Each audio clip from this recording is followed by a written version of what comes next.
Pengurusan bilik pembelajaran adalah strategi dan tindakan yang digunakan untuk mengekalkan peraturan bilik tersebut. Bilik darjah merujuk kepada tempat di mana proses PDP dijalankan antara guru dan pelajar. Selain itu, menurut Lee, mendefinisikan pengurusan bilik darjah sebagai semua tingkah laku di mana guru mengendalikan bilik darjah untuk mewujudkan persekitaran berstruktur bagi menggalakkan pembelajaran. Objektif dalam kajian ini adalah mengenal pasti faktor strategi pengurusan bilik pembelajaran, seterusnya menjelaskan faktor strategi tersebut dan mengkaji bagaimana pelaksanaan faktor strategi pengurusan bilik pembelajaran. Assalamualaikum dan salam sejahtera kepada semua. Saya akan membentangkan dapatan kajian kami dalam faktor pentadbiran. Berdasarkan dapatan kami, terdapat 8 bilik pembelajaran di sekolah ini. Bilik yang pertama adalah bilik darjah, di mana bilik ini adalah bilik utama yang digunakan oleh murid-murid setibanya di sekolah. Yang kedua adalah pusat sumber yang mana digunakan bagi tujuan nilam. Bilik yang ketiga adalah bilik komputer yang mana digunakan pada sewaktu subjek ICT sahaja.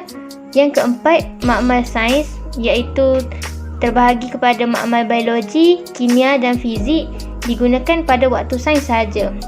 Seterusnya adalah bilik internet. Bilik internet boleh digunakan oleh murid-murid pada bila-bila masa apabila mereka memerlukan penggunaan internet.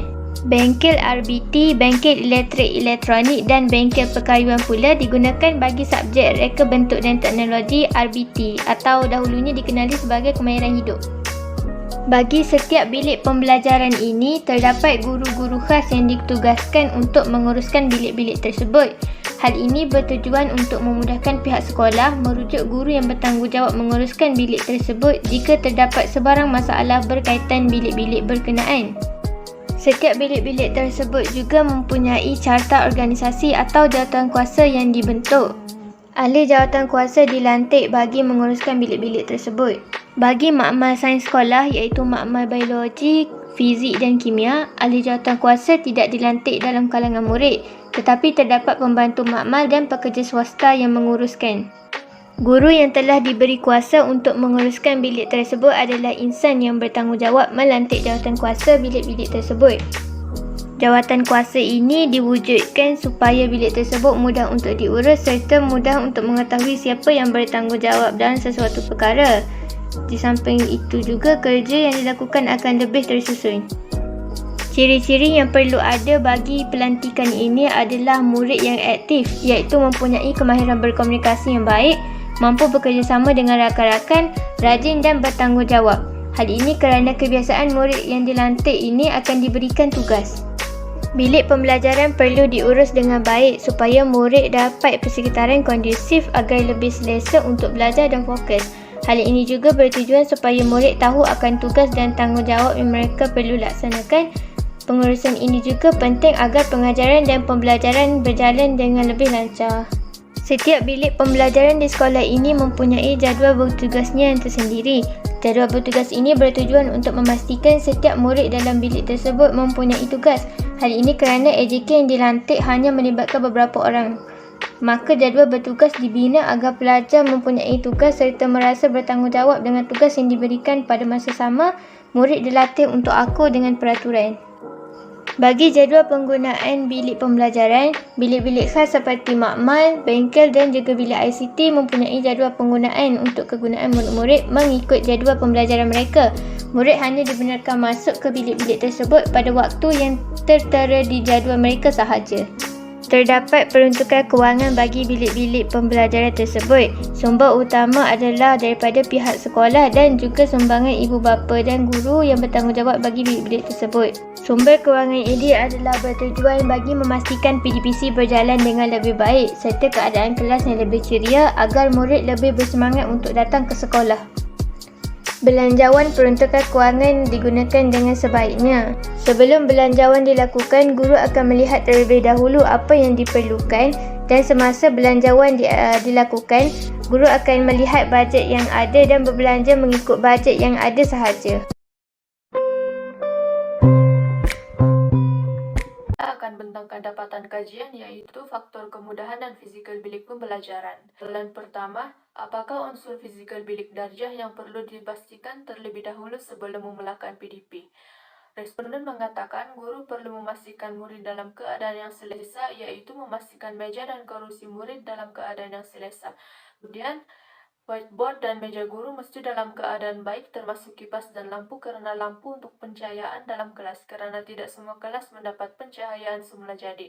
Soalan kedua, adakah menyediakan rak atau almari dalam bilik pembelajaran memudahkan murid menyimpan barang-barang mereka?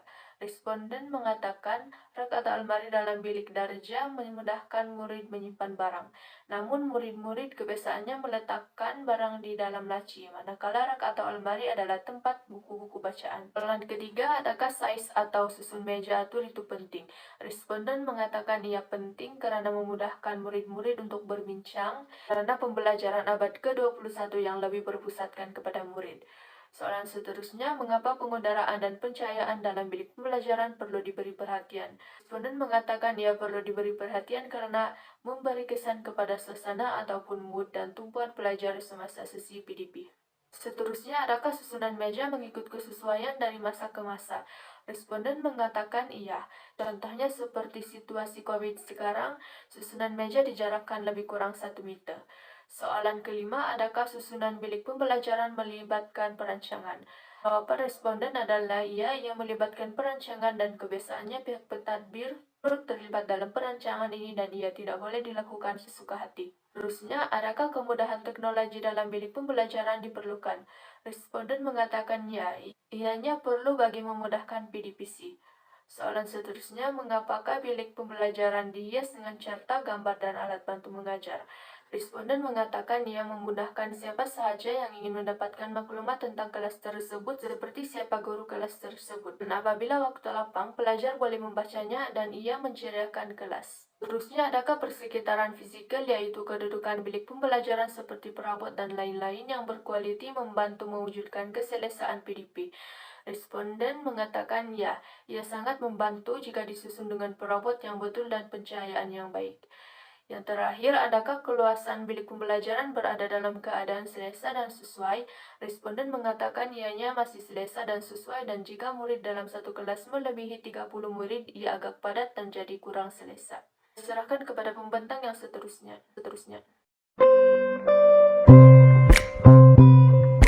Faktor yang ketiga ialah peralatan. Tujuan peralatan ada di dalam bilik pembelajaran adalah untuk memastikan objektif pengajaran dan pembelajaran tercapai. Yang kedua, untuk memastikan murid berada dalam keadaan yang selesa, kondusif dan selamat. Masalah yang dihadapi oleh pihak sekolah ialah peruntukan yang diberikan oleh pihak kerajaan iaitu Kementerian Pendidikan Malaysia tidak mencukupi untuk membeli beberapa peralatan di dalam bilik pembelajaran. Antara contohnya ialah di dalam makmal sains seperti buku rujukan sains, pen marker, radas dan bahan kimia. Cara pihak sekolah mengatasi masalah ini adalah dengan menyuruh guru-guru untuk membeli pen marker sendiri jika pen marker yang dibeli oleh pihak sekolah tidak mencukupi. Yang kedua, buku rujukan. Pihak sekolah hanya menyediakan 30 buku rujukan sains untuk semua pelajar dan semua pelajar mestilah berkongsi buku rujukan sains ketika pembelajaran subjek sains. Bantu makmal dan panitia sains akan berbincang pada setiap tahun untuk membeli peralatan radar dan bahan kimia yang penting saja untuk kegunaan makmal. Seterusnya adalah kesan kepada pelajar. Pelajar tidak dapat mengendalikan aktiviti makmal sains dengan sendiri. Aktiviti makmal sains tidak seronok dijalankan. Cabaran yang dihadapi oleh guru adalah guru terpaksa membentuk kumpulan yang besar untuk melakukan aktiviti di mana satu kumpulan ada 6 ahli kumpulan. Di situ terdapat masalah iaitu wujudnya pelajar pasif dan pelajar aktif. Cara mengatasi cabaran yang dihadapi oleh guru ialah guru akan memberi tunjuk ajar bagaimana aktiviti dijalankan. Yang kedua adalah guru akan memberi masa untuk setiap kumpulan mengagihkan tugasan setiap ahli kumpulan. Dan yang ketiga, guru akan membuat pemantauan di mana supaya setiap orang melakukan tugasan masing-masing.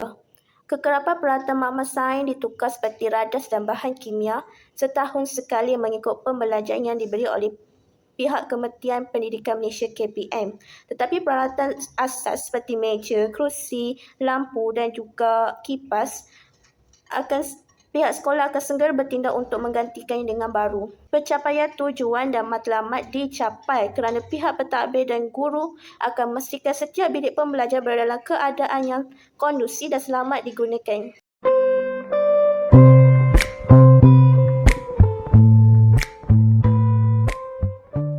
Seterusnya, faktor yang keempat iaitu faktor perekodan data. Soalan-soalan yang ditujukan ialah untuk mengetahui cara-cara perekodan data di dalam bilik pembelajaran dilakukan. Berdasarkan hasil temu bual, data penggunaan bilik pembelajaran dan bilik darjah direkod secara offline iaitu luar talian. Penggunaan buku rekod yang digunakan bagi mencatatkan data penggunaan bilik pembelajaran seperti makmal komputer, makmal sains dan juga bilik darjah. Elemen penting di dalam buku rekod yang perlu diisi oleh guru yang menggunakan bilik pembelajaran dan peralatan di dalam bilik tersebut termasuklah nama guru, tempo masa penggunaan bilik pembelajaran dan peralatan.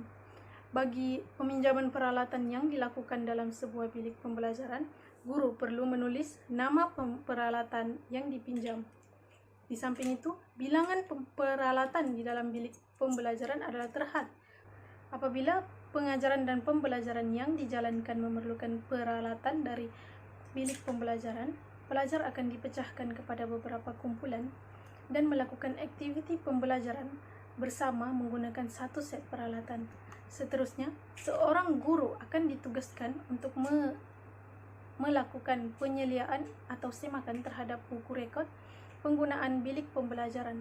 Semakan data buku rekod penggunaan akan dilakukan seminggu sekali oleh guru yang bertugas.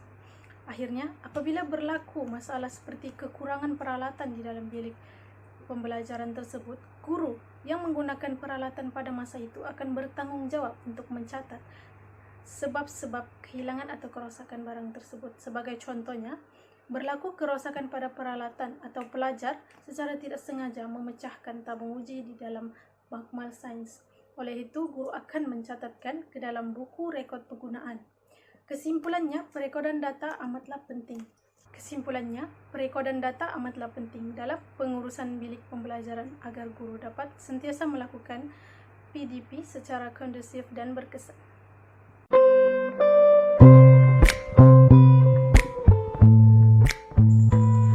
Saya Nik Sherry Aida akan membentangkan faktor yang terakhir iaitu peraturan dan keselamatan bilik pembelajaran.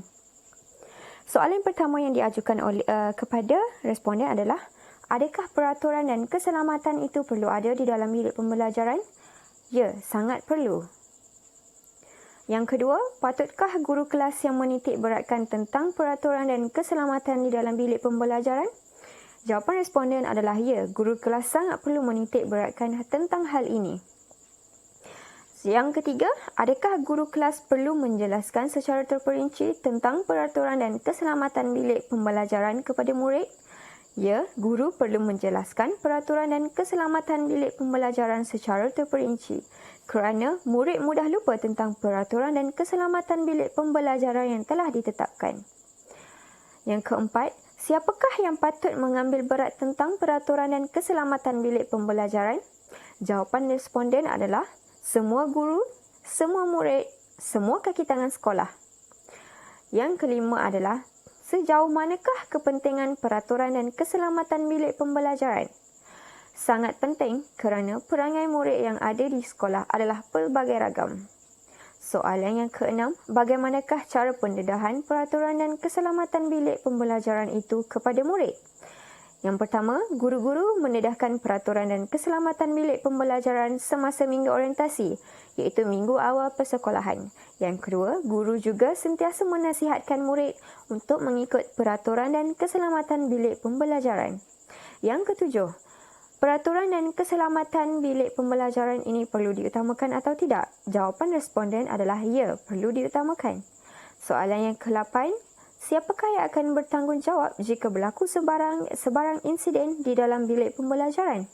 Responden menjawab, guru mata pelajaran pada waktu tersebut akan bertanggungjawab dengan sebarang insiden yang terjadi. Soalan yang ke-9, apakah kaedah yang boleh dilakukan untuk mendedahkan tentang peraturan dan keselamatan bilik pembelajaran kepada murid? Jelaskan. Responden menjawab, guru memaklumkan tentang peraturan dan keselamatan bilik pembelajaran pada waktu perhimpunan pagi. Yang kedua, guru kelas sentiasa memaklumkan mengenai peraturan yang perlu dipatuhi. Soalan yang terakhir adalah, adakah dengan adanya peraturan dan keselamatan bilik pembelajaran ini akan mendidik murid menjadi berdisiplin? Ya, dengan adanya peraturan bilik pembelajaran akan mendidik murid lebih berdisiplin. Dan apa yang penting adalah keselamatan murid lebih terjamin jika murid akur dengan peraturan bilik pembelajaran yang telah ditetapkan. Kesimpulannya, hasil yang kumpulan kami dapat setelah menjalankan pemantauan dan kajian ialah kami dapat melihat perbezaan dari segi kemudahan infrastruktur yang pelbagai dan merasai suasana sekolah.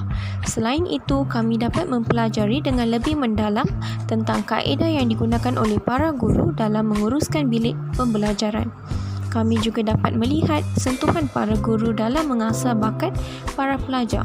Setiap pengajaran dan pembelajaran yang efektif lahirnya daripada kecekapan dan keberkesanan para guru mendidik dan merancang pembelajaran para pelajar. Kami berharap agar tugasan seperti ini diteruskan pada masa hadapan supaya para bakal guru terdedah dengan strategi mengurus bilik pembelajaran yang lebih sempurna. Itu sahaja daripada kami. Terima kasih.